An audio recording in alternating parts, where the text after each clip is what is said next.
आज से करीब 3 साल पहले मैंने ये वाली वीडियो बनाई थी एंड इसके अंदर मैंने बात करा था कि भाई कैसे एनिमे मेन स्ट्रीम इंडिया में नहीं है। Not to mention the fact कि भाई उस टाइम पे मैं एक नया एनिमे रिव्यूअर था एंड मेरे को पता नहीं था भाई एनिमे का सीन क्या है इंडिया के अंदर। But deep down I know कि भाई एनिमे मेन स्ट्रीम तो नहीं है। एंड जैसे जैसे मैंने एनिमे को देखना शुरू करा, एनिमे के ऊपर रिव्यू वीडियोस बनाए एंड तब जाके मुझे पता चला कि भाई ये चीज़ काफ़ी अंडररेटेड है इंडिया के अंदर and everyone should support pop culture, Japanese culture and India के अंदर एनिमे एक मेन स्ट्रीम होना चाहिए because anime is one of the biggest forms of entertainment and as you all know Demon Slayer Kimetsu no Yaiba no Yaiba, yes यही है ना, no याइबा, यानी कि जो इन्फिनिटी कैसल मूवी आई है थिएटर्स के अंदर, अब तो खैर लास्ट थर्सडे तक होगा एंड उसके बाद सिनेमा से out.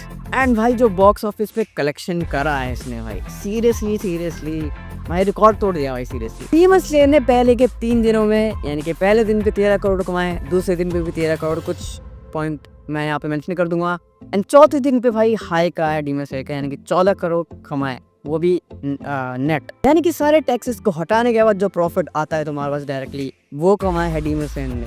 And it just shows कि भाई anime is literally going crazy in India, especially with Demon Slayer franchise, क्योंकि भाई अब वो Demon Slayer जो थी वो ऑलरेडी काफ़ी ज़्यादा फेमस थी एंड देयर आर रीजन कि भाई अभी भी एनिमे मेनस्ट्रीम बनने में थोड़ा टाइम तो लगेगा। जैसे कि मैंने तुमको अभी बताया कि भाई डीमन स्लेयर ऑलरेडी पहले से फेमस थी लोगों के अंदर, टीनर्स के अंदर, कि हाँ भाई डीमन स्लेयर एक एनिमे है, एग्जिस्ट करती है, हम उसको देखते हैं एंड वो हमें पसंद है। लेकिन देयर आर कॉम्प्लिकेशंस जो एनिमे को अभी भी, मतलब मैं ये नहीं कह रहा कि भाई मेनस्ट्रीम नहीं बन रहा, क्योंकि भाई तुमको पता है कि जब कॉमिक कॉन होता है इंडिया के अंदर, a lot of fans come there and support anime and pop culture and Japanese culture. Again, I would repeat the same point, क्योंकि Demon Slayer पहले से फेमस थी तो उसकी मार्केटिंग में उनको पैसे कम खर्च करने पड़े एंड लोग आए एंड लोगों ने इतना सपोर्ट करा।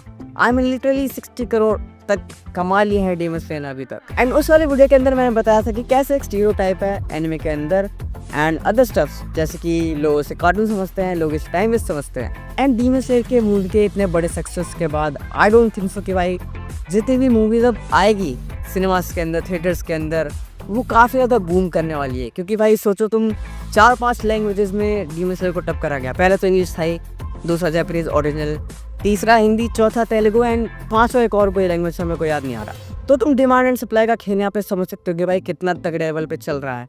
जब डीमन स्लेयर इतनी ज़्यादा प्रॉफिट कमा सकती है तो सोचो जितने भी एनिमे अब आएंगी धीरे धीरे वो कितना ज़्यादा प्रॉफिट कमाएंगी। अब हाँ, डिपेंड करता है वो कितना पॉपुलर है एनिमे।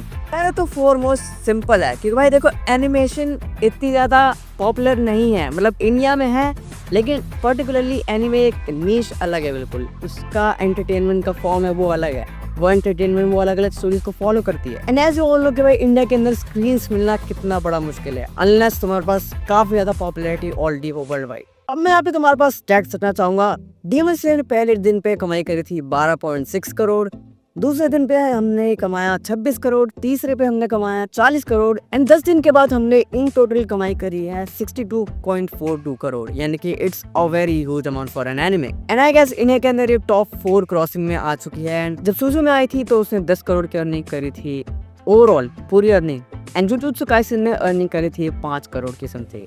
देख सकते हो कि भाई डीमन स्लेयर ने सिंगल हैंडली भाई नेक कर दिया है सारे एनिमेस को, जितने भी एनिमे है, वन पीस रेड की मूवी, फिर जुजुत्सु काइसेन की मूवी, फिर अपने खुद के एनिमे मूवीज को उसने भाई पीछे छोड़ दिया है। तो तुम समझ सकते हो कि भाई कितना ज़्यादा क्रेज आ रहा है। तो मैं टॉपिक से थोड़ा इधर उधर निकल गया, अब हम आते हैं अपने मेन टॉपिक पे एंड दैट इज़ कि भाई एनिमे अभी भी क्यों मेनस्ट्रीम नहीं बन पाएगी। कुछ टाइम मतलब बनेगी, that I am sure of, and नहीं बनेगी तो उसका रीज़न मैं तुम्हें बता देता हूँ। भाई देखो इंडिया के अंदर कंपटीशन बहुत ज़्यादा है, यानी कि तुम ये बोलो कि भाई जब भी कोई बॉलीवुड की मूवी आती है तो उसको अराउंड 4000 या 3000 स्क्रीन्स मिलती है। तो तुम लोग सोच सकते हो कि भाई उसके पास कितनी ज़्यादा अर्निंग पोटेंशियल है, प्लस उसको कितना बड़ा एक्सपोजर ऑलरेडी मिला हुआ है। एंड जब मूवीज आती है एनिमे की तो उसकी पॉपुलैरिटी काफ़ी ज़्यादा डिपेंड करती है। अब जैसे डीमन स्लेयर ऑलरेडी काफ़ी ज़्यादा फेमस थी, है कि जितने भी हार्डकोर फैन थे, जितने भी कोर ऑनेस्ट थी एनिमे की, उन्होंने ऑलरेडी देख लिया है। तो इससे हमको पता चलता है कि भाई हाँ एनिमे फैंस एग्जिस्ट कर रहे हैं एंड एनिमे का ऑडियंस इंडिया के अंदर काफ़ी है। दूसरा पॉइंट आता है हमारा यहाँ पे भाई डिस्ट्रीब्यूशन, या फिर तुम ये कह सकते हो मार्केटिंग। अब देखो डीमन स्लेयर ऑलरेडी फेमस है तो उसको इतनी मार्केटिंग की जरूरत नहीं पड़ी क्योंकि लोगों को ऑलरेडी वो पसंद थी एंड लोगों ने जाके देख ली। एंड जितने भी टाइटल ऐसे आए थे वो ऑलरेडी फेमस है, जैसे जुजुत्सु काइसेन भी फेमस थी एंड सुजू मेनो तोलियावारी उसका तो डायरेक्टर खुद ही इंडिया में आया था। तो तुम लोग सोच सकते हो कि भाई marketing is one of the most important thing to promote your pictures या फिर फिल्म जो भी तुम ला रहे हो। एंड आज से 100 साल पहले भी एंड 100 साल बाद भी ये सेम चीज रहेगी कि जो चीज दिखती है वही चीज बिकती है। अब कोई एनीमे मूवी आ रही है एंड वो दिखी नहीं तो भाई तुम उसकी मूवी की टिकट्स कैसे बुक करोगे? तो ये पता कैसे लगेगी हाँ भाई ये मूवी लग रही है? तो this is one of the most important thing कि हाँ भाई मार्केटिंग में काफ़ी ज़्यादा पैसा खर्च करना पड़ता है एंड ये चीज़ डायरेक्टर्स को पता होती है। डीमन सर के केस में वो एक ऐसा टाइटल है जिसमें पता था, उनको श्योरिटी थी, they were certain about this, if we are going to invest money in marketing then we will get the returns, so this is possible. But सारे टाइटल्स के साथ ये नहीं है। हाँ, अगर ड्रैगन बॉल की कोई मूवी आती है तो वो ऑफ कोर्स हिट जाएगी। इनफैक्ट वो मूवी डीमन सर को भी क्रॉस कर सकती है क्योंकि dragon ball is one of the most popular anime of all the history in the anime history. फिर तीसरा रीज़न हमारा ये बन जाता है कि भाई एनिमे मेनस्ट्रीम क्यों नहीं है? भाई देखो, लैंग्वेज बैरियर है। आज के टाइम में भी बहुत सारे ऐसे लोग हैं, बहुत सारे क्या सच में बहुत ज़्यादा ऐसे लोग हैं जिनको इंग्लिश नहीं आती एंड अनलेस नेटफ्लिक्स से क्रंचीरोल आए अपने ऑफिशियल डबर्स को बोले कि हाँ भाई तुम डब करो, उसे दिखाओ, that is a totally different thing. यानी कि जब तक हिंदी में डब नहीं होगी तब तक वाइडर एरिया के अंदर एनीमे नहीं जाएगा एंड लोग नहीं देख पाएंगे। और people like me and you जिसको इंग्लिश में देखना पसंद है या फिर जापानीज में भी इवन, तो उनके लिए कोई दिक्कत नहीं है। उनके लिए वो कोई भी एनीमे देख सकते हैं, कैसे भी टाइप के देख सकते हैं, उनको पसंद आता है। चौथा एंड हमारा one of the most important reason and वो है कोई इकोसिस्टम नहीं है भाई इंडिया के अंदर।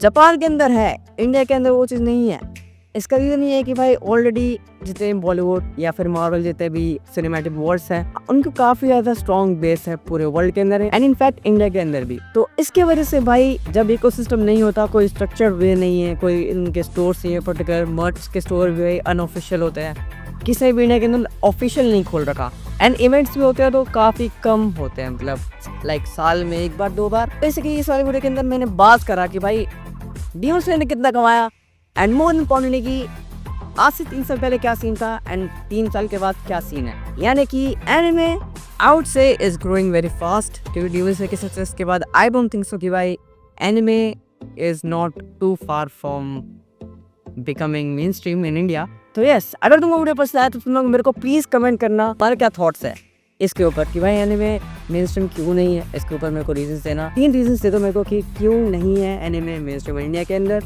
एंड तुमको क्या लगता है कि भाई कब तक पूरा प्रॉपर एक इकोसिस्टम आएगा इंडिया के अंदर and anime will be boom like Bollywood and Hollywood? तो अगर तुमको वीडियो पसंद आया तो तुम लाइक करो, शेयर करो एंड चैनल को सब्सक्राइब कर दो क्योंकि मैं ऐसी एनिमे से भरा क्या होता है भाई, ऐसी एनिमे का कंटेंट लाता रहूँगा। एंड प्लीज़ मेरे को मांगा के सजेशन देना कि भाई मेरे को कौन सा मांगा पढ़ना चाहिए एंड किस वेबसाइट पे। तो तब तक के लिए आएगा तो गोजाइमास एंड सायोनारा।